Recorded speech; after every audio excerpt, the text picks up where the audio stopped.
তবে টলিউডে সোজাসাপটা কথা বলায় পরিচিত টলিউড অভিনেত্রী শ্রীলেখা মিত্র। তবে এ ব্যাপারে কম জানা আর এক অভিনেত্রী স্বস্তিকা মুখার্জিও। বর্তমানে তাদের দুইজনের মধ্যে শুরু হয়েছে কথার লড়াই। কারণ শ্রীলেখা মিত্র বরাবরই অভিযোগ করেন যে প্রসেনজিৎ চট্টোপাধ্যায়ের সঙ্গে ঋতুপর্ণা সেনগুপ্তর প্রেম থাকার কারণে তিনি ছবিতে কাজ পেতেন না। অর্থাৎ প্রসেনজিৎ ও ঋতুপর্ণার জুটির কারণে ইন্ডাস্ট্রিতে শিকার হয়েছেন তিনি।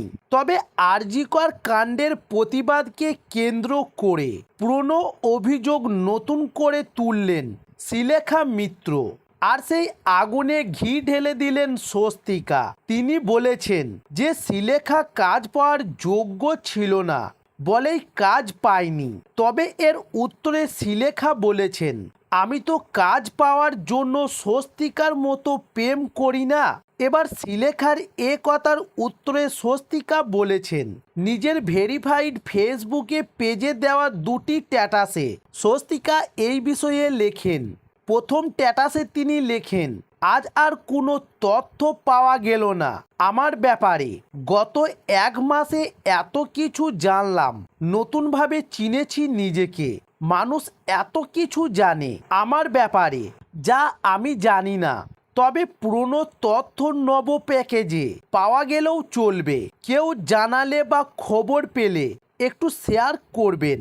তবে স্বস্তিকা আরও লিখেছেন যে খুব অস্থির লাগছে যে একটাও গালাগাল নেই, সমালোচনা নেই, কার্টুন নেই, মিম নেই, বয়কট পর্যন্ত নেই।